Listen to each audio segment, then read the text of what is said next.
So Reconnect with Rockers today. I'm so psyched. I'm calling her my girl is here, even though we're just connecting for the first time. We're not actually reconnecting. But Taylor Momsen from the Pretty Reckless is here. And man, I cannot even tell you, a week that we've been playing Death by Rock and Roll, #1 most requested tune on WDHA.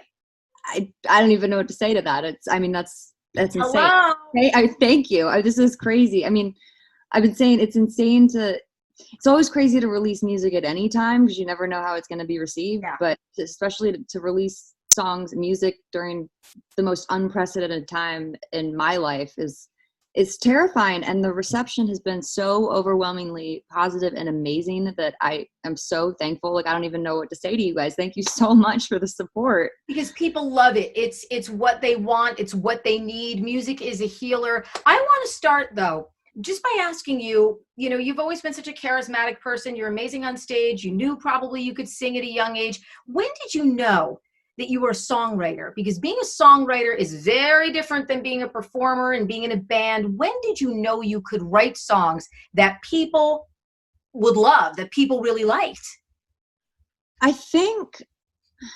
Honestly, I think songwriting in a lot of ways came first. It wasn't, playing on a stage in front of a lot of the people and singing. I loved all that. And at the time, the concept of playing live and all that, I'd never done that before, but really the songwriting is what drew me to music.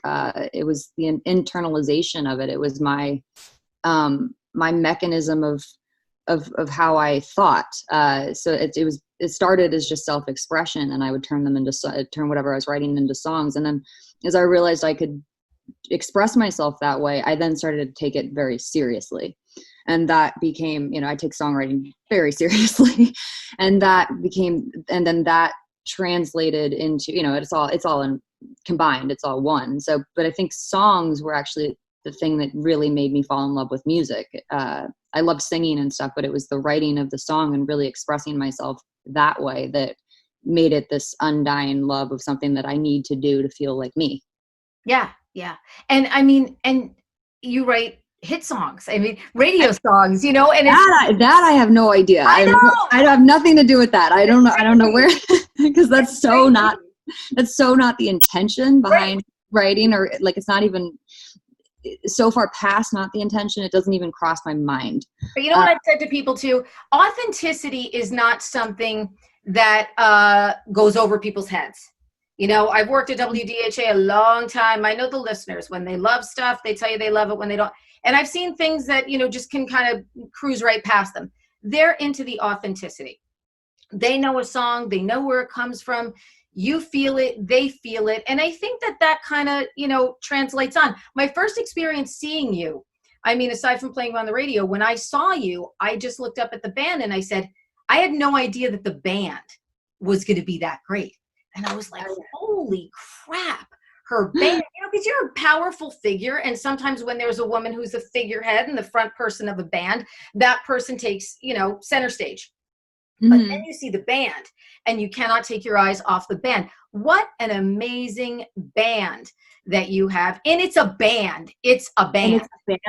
And meeting them, I got real lucky in the beginning of all this. We've been together now for, it's like 12 years now or something. It's crazy. But the fact that it's difficult, I started kind of a singer-songwriter, meeting lots of people, trying to kind of navigate my way, knowing I wanted to make music, but not only that, knowing I really wanted to be in a band. I really wanted to be a part of a group. Like, I wanted to be the Beatles. I didn't want to be Elvis. Like, who wants to do this alone? And, finding, and not just hired musicians and whatever, that wasn't for me. And it was really kismet and lucky, to find musical partners like that just so immediately we clicked. And it was like, well, what, where did this come from? And it started with, I met Ben and Cato, and Ben was in a band with Mark and Jamie at the time. And I heard their band and I loved, and the three of us immediately hit it off. And then I met Mark and Jamie later and went, okay, you know what? I'm just going to be the singer of your band, and I'm going to write the songs, and we're going to call it something else. We good with that? And hence the Pretty Reckless was formed. And so I want to talk about Cato. The last 3 years for you have been just unimaginable. You know, losing Chris Cornell, being on tour with Soundgarden at the time, having him be a musical mentor for you. And then Kato, who you heard Taylor mention, is Kato Kandawala, who was an amazing producer. But when people say like, oh, he produced The Pretty Reckless, and he was so much more than that for you. He was a musical brother. He saw the vision. I mean, from what I can see, saw the vision of what this band could be with you. And then to lose him so tragically in a motorcycle accident had to be for you. How do you emerge from that and say, you know what, I'm still going to come back and make great music? He was such a part of that with you.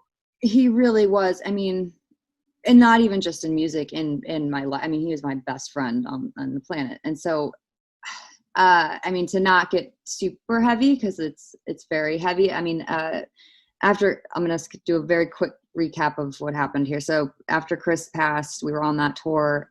That hit me extraordinarily hard. I canceled touring. I wasn't in a place to be public. I needed some time to process what had happened. Went home, started writing a little bit, talking to Kato. We were actually talking about going into the studio and start working on the fourth record. And then boom, I got the call about Kato.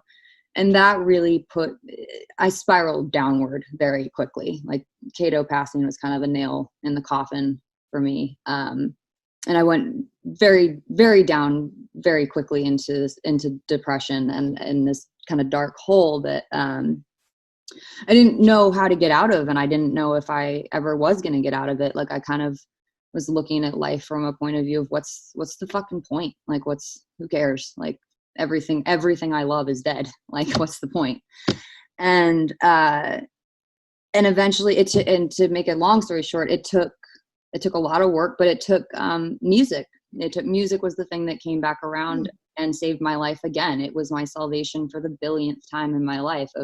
I had nothing and I was left with nothing. And so I turned to music, and by doing so I started to write again, and things just started to pour out. And then that is what then turned into this album. So basically I'm getting a little choked up over my own words here, but basically that was the kind of a huge part of the healing process, was making this record and writing this record. Was first writing the record and then trying to make it. It was the first album we ever did without Kato, which is also, we did it with a guy named Jonathan Wyman, who is a great friend, was a lifesaver, because really let us fall apart and be who we were at that moment in time, because we weren't in the best place. And really allowed for us to be who we needed to be at that moment in time, and help guide us through that. And it became the first album that Ben and I actually co-produced with John. And so we really poured ourselves into this record. And then that way I keep saying that it feels like the first album all over again. And I would imagine. How can it not? I read a quote from Ben where he said something like, this record is Taylor gives it's her whole self, it's her whole being.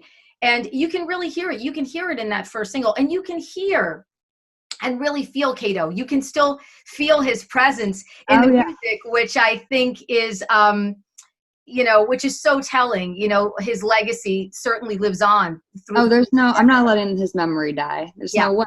And that's kind of the point of Death by Rock and Roll, is that like, we bonded over the fact that all of us, the band, Kato, me, we all live our life with this ethic of rock and roll, in the sense that rock and roll is freedom. So rock and roll is a mentality, it's a lifestyle, it's an energy, it's obviously the music, it's infused into you as a part of your soul. And if you live by that ethic, it's live life your own way, go out your own way, don't let anyone tell you different. Life by rock and roll, death by rock and roll till I die. And that's the message of the first song.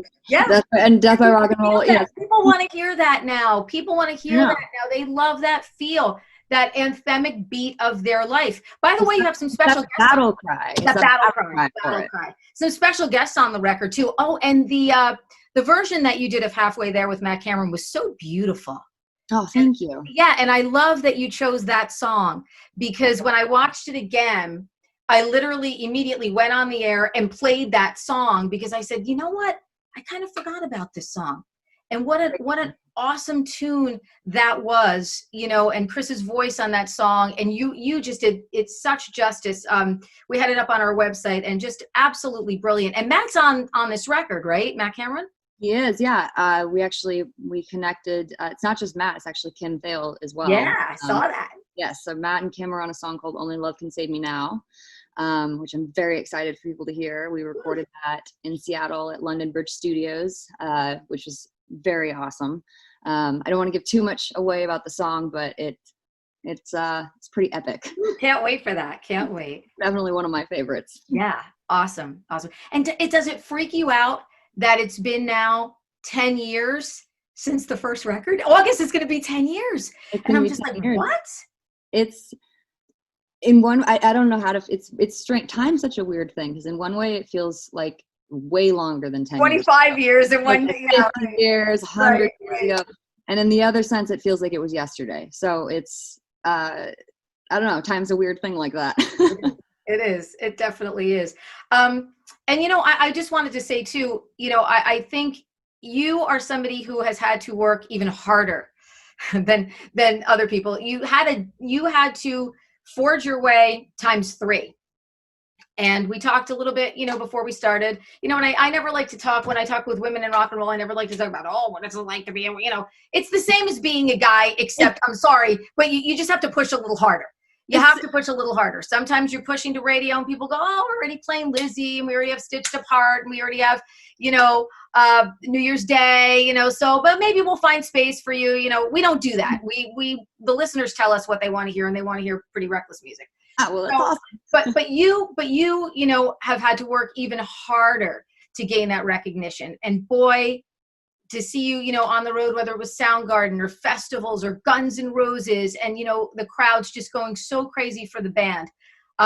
You know, I feel so excited for you guys because, you know, I know what that struggle can be like, and you've hauled ass, man, and got it done with talent, credibility, and hard work. Oh, well, thank you. You're making me blush. No, I mean, I think it needs to be said, you know, because you got a lot of questions in the beginning, like, then what was it like to transition? It's like, oh my God, you know, I want people to recognize your contribution to music too. And the fact that it's tougher for women, and it's especially tougher when you got to dispel all these myths that you should be in the rock world, you know? Well, thank you for understanding. I really appreciate it. Cause yeah, but I think it's a struggle. It's a struggle for any band. You know, I obviously came from a background of a lot of preconceived notions and stuff that, you know, that took a while to go away, but what are you going to do? Yeah. What are you going to do? I'm going to write songs. I play music because I love to play music. I write songs because I love to write songs. I would be doing this anyway. The fact that I can call it my job is just, you know, that's just fortunate. And we're so happy I'm just blessed to be here. You know, that's how I try to look at it. So what has Lockdown Rockdown been like for you? I mean, it's crazy. Rockdown. I like it. Rockdown. That phrase, I like it. What has that been like for you? What have you been, you know, it's when I heard that you were doing these, I was like, oh man, awesome. I cannot wait to connect with her. You know, we want to make sure that our listeners know what's going on in the lives of our artists, and they've loved this feature so much to be able to just reconnect with people. So what have you been doing? Is it more of a time of creativity or reflectivity? Probably, I don't know. Quarantine's a bit strange for me in the sense that I kind of self-quarantined for the past like 3 years. Yeah. So I was really, you know, when we finished the album and right before quarantine started, I was in New York filming, shooting the single cover and the album cover and luckily we got that in time, like literally 2 days before quarantine started. But so for me, I was really ready to get back out into the world because I had been quarantined for so long, by choice.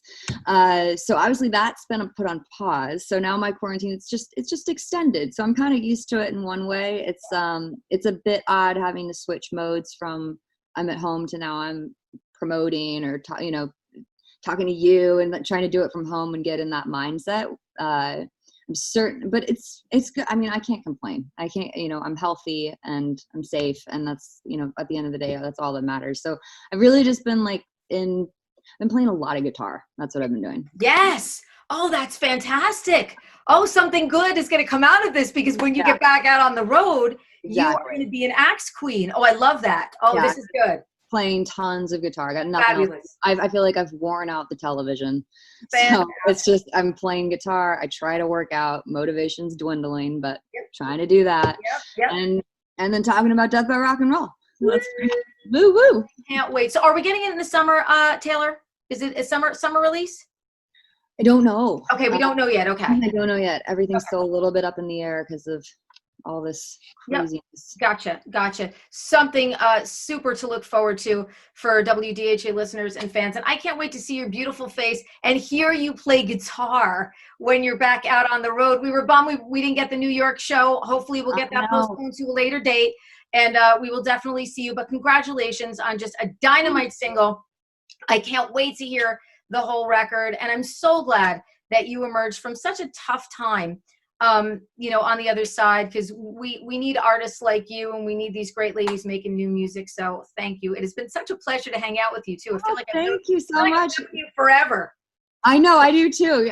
This was super easy and super fun, and thank you so much for the support. And I gotta say, it feels good to be back. It really, I mean, I know we haven't left my house, so maybe I don't know how back we are, but we're back.